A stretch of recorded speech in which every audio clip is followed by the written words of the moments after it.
It's Memorial Day weekend, which means a recruiting event for Tennessee. It's called 865 Live this year. Matt Ray and Tennessee's got a lot of 4- and 5-star high-end prospects rolling into town. Let's start with the offensive line. You've got Jordan Seaton coming to town, the IMG product, and I'm really intrigued to see what he thinks of Rocky Top exiting. You have Daniel Calhoun, you have Gage Ginther back, Jesse Perry, Ronan O'Connell. Who sticks out to you amongst that offensive line group? Yeah, I'm like you. I mean, I think with Jordan Seaton, you get a chance to feel him out, see what he thinks about Rocky Top this weekend. Try to get an official visit from him later in the process. So that's an important visit as Tennessee continues to work along that offensive line group. Ronan O'Connell back. He's getting ready for some important official visits in June. It's continuing to feel like Tennessee has good momentum there. Clemson and Wisconsin both swinging. So I think this is an important visit for Tennessee with him. And then, Daniel Calhoun, how does he fit in at Tennessee on the offensive line? I think that's a good question, but he continues to come back. He continues to like Glenn Ellerby. But it does feel like the Vols are trailing some schools there going into the summer official visit. So another chance for him, to reconnect on Rocky Top. Yeah, I mean Calhoun's he's a mammoth offensive lineman.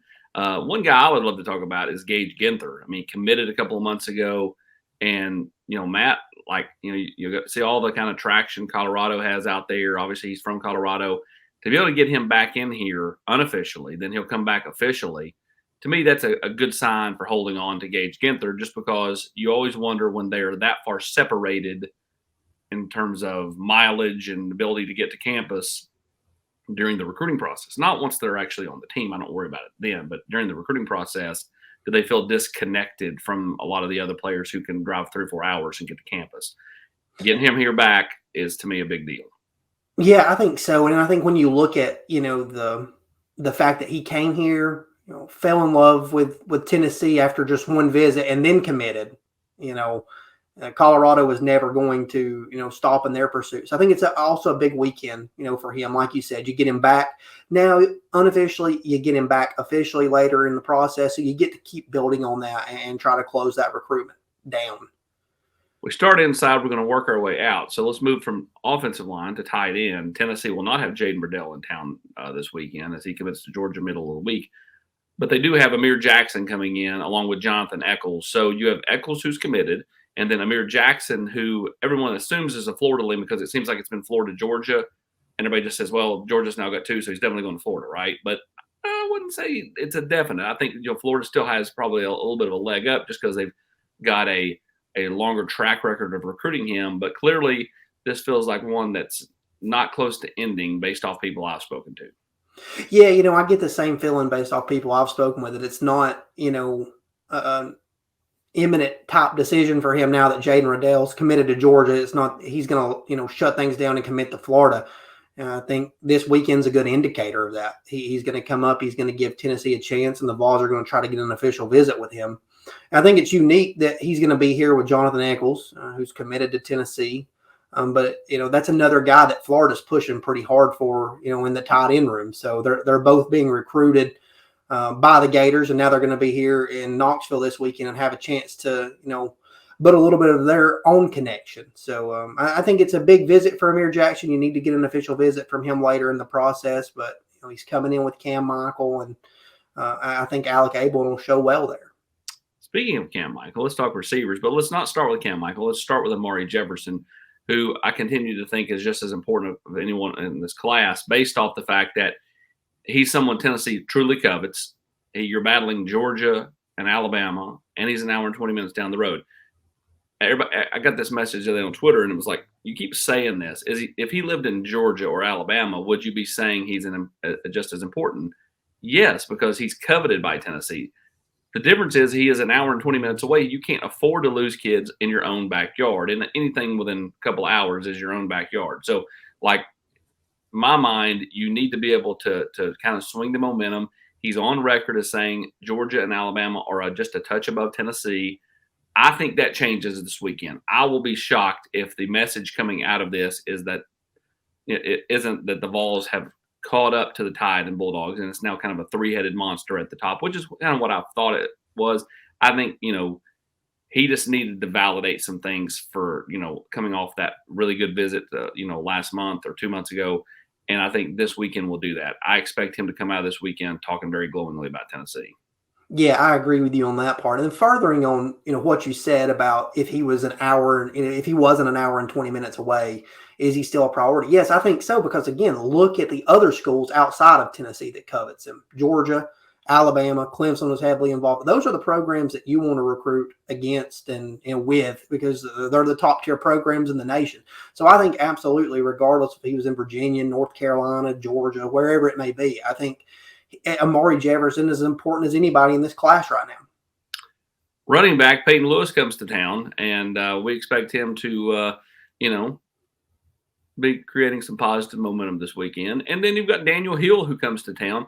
As I've called him this year's Noah Rogers until he gets here, the guy that always says he's coming but never does.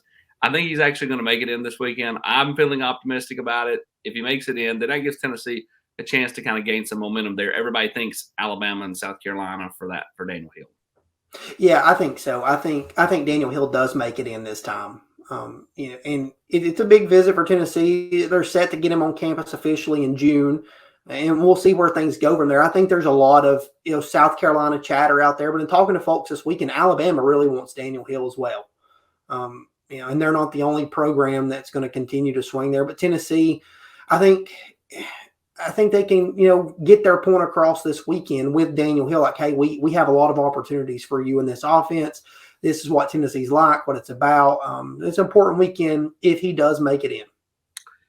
Peyton Lewis, that's one Tennessee did a really good job with a couple of months ago, and kind of got all of the momentum in his recruitment, and seemed to get all the traction. And finally, everybody started to see what we've been saying, which is Tennessee is the team to beat for him. I think this is a nice coup by Jerry Mack. He continues to rise in the rankings. You look at the most recent on 300, and he's went way up the charts. And you look at him, I mean, he's basically a 4-star across the board outside of rivals, and 10-5 100-meter guy who continues to showcase. Hey, he's an all-purpose back, 6'1", and I think closer to 200 pounds at this point. Yeah, I was really impressed with Peyton Lewis the last time we saw him in April. Just the way that his body's continued to mature physically. Mentally, he's very, a high IQ, highly engaged in the recruiting process type kid, and he's always stood out in that aspect. But I think I'm like you, he's closer to 200 pounds. Those track times are verified. He's just a really impressive kid, and as Tennessee continues to close this out, kudos to Jerry Mack in this one. A little bit to the defensive side of the ball, we'll again start up front. Cam Fountain coming in this weekend. I think this is a big visit for Tennessee, because if they're going to be in this thing for the long haul, and I think they can be, they need him to have a really good time. Yeah, I think so, Austin. He's going to get into town on Friday evening and take in some of Knoxville with his family, learn a little bit more about the area, and then, obviously the recruiting event on Saturday. He likes his relationship with Rodney Garner a good bit. And Tennessee was by to check on him a couple of times during the spring. He's a long edge that his frame's already filled out. He can do a lot of things, but he's also just kind of starting to tap into the potential of where he could go. And credit Tennessee here in this one. Early evaluation, they were months ahead of anybody for offering Cameron Fountain, and that's continued to carry them in this recruitment. June official visits coming up. USC and Tennessee are the only two locked in right now that he's told me. He could potentially visit Georgia, but I don't know that the Bulldogs are a major factor there right now. But then a late summer decision. So this is an important visit for Cameron Fountain in my mind. I agree, especially if Georgia, chooses to not push real hard here, and it's Tennessee versus USC. I just think closeness to home likely plays a huge factor in this, especially with family around Cameron Fountain. Elsewhere, at linebacker, man, Edwin Spillman rolls back into town again. I feel sorry for Edwin Spillman, because he wants to go through the recruiting process at his own pace. Everybody's ready for him to be in the boat, because they all just assume that because his brother's going here. Same thing Caleb Herring dealt with a year ago. It just puts the kid in a tough spot, puts the team, with his brother, which is Tennessee, in a weird spot because, just the assumption, normally drags this thing out a little bit longer. He's going to take some visits: Ohio State, Georgia, Tennessee. There's one more, but to me, it's a non-factor. Florida State it is. I continue to feel very good vibes around Edwin Spillman, and he'll be in this weekend along with another in-state kid that's a priority in Boo Carter, and then his teammate Caleb Beasley. Yeah, I mean, for me, Edwin Spillman, I think he was always going to see those programs again before making a decision. It felt like there were a couple times that this one could have been done earlier, but you continue to like Tennessee's position ahead of official visits. You'll build on that this weekend, and then he'll be back in town later in June.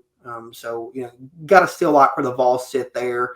And then Boo Carter, I mean, the last we spoke with Boo Carter, no plans to officially visit Tennessee in June. We'll see, what comes of that, but I don't think that's a major factor if he does or doesn't take an official visit to Tennessee in June. I still feel like this one ends in June, July, mid-July at the latest. You like where Tennessee sits right now.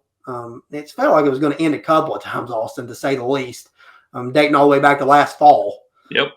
But, he'll be back this weekend. He continues to feel like Tennessee's making him a priority. To me, Michigan's the one team, that provides some intrigue in this one, and we'll see what they can do once they get him up there on an official visit.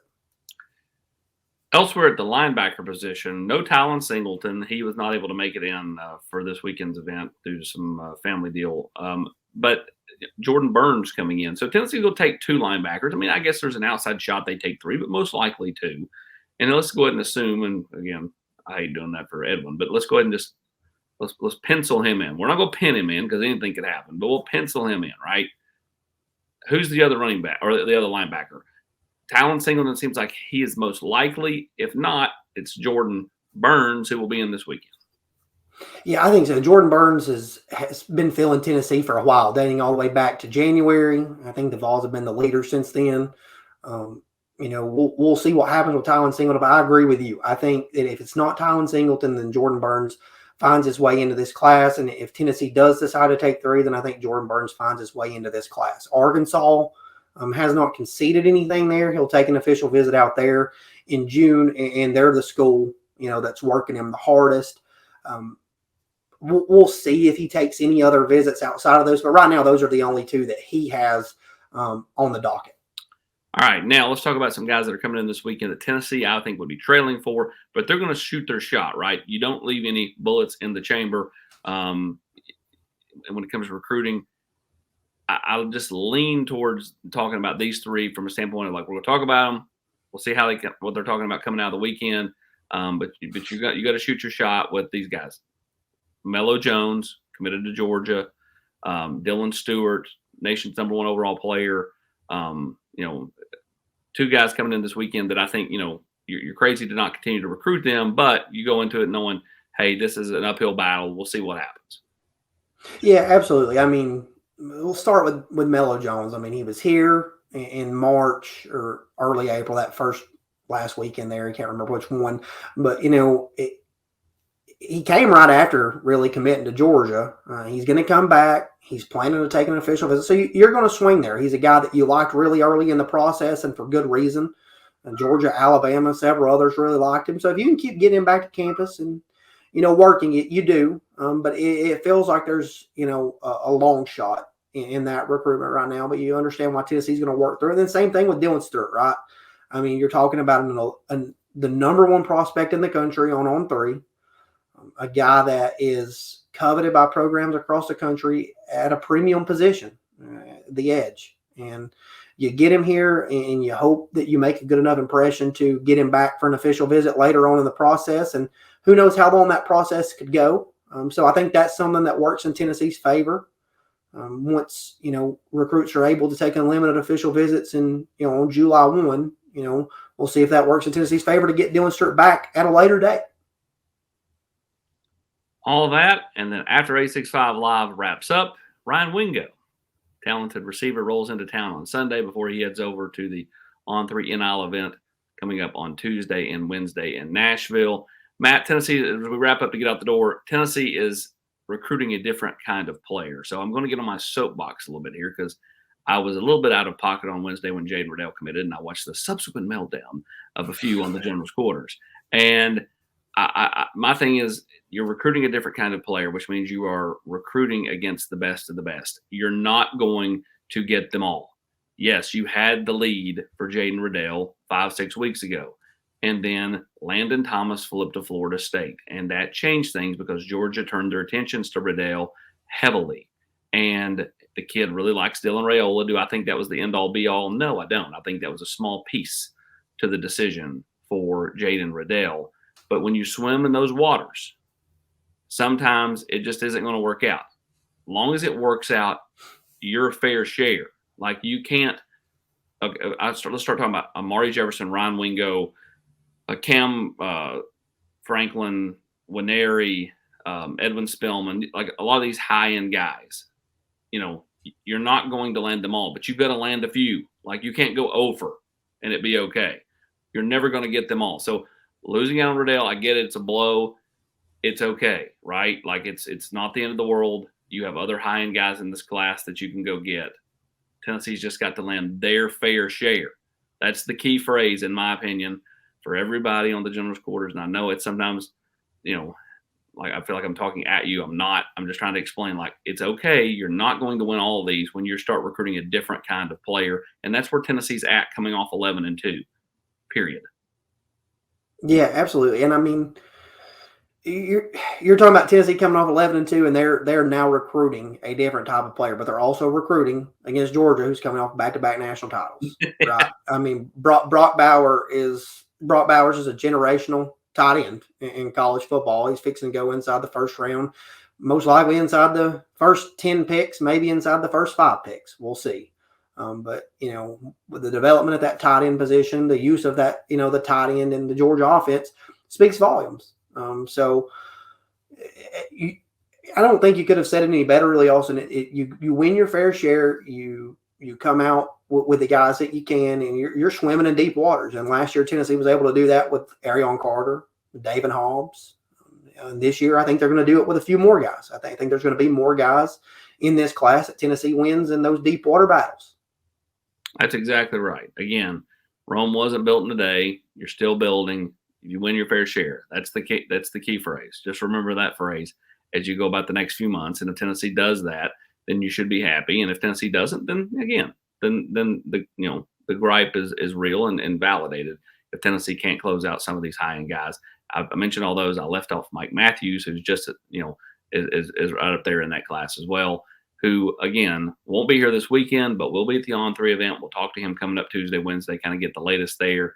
As Southern Cal, Tennessee, and Clemson's trying to climb back in there after falling a little bit, you know, to me are the top 3 for one of the premier athletes in this 2024 class. He is Matt Ray. I'm Austin Price. A65 Live coming up on Saturday. Be sure to like and subscribe. Get this video to 500 likes. Help us get the message out about Tennessee's recruiting weekend here on Rocky Top.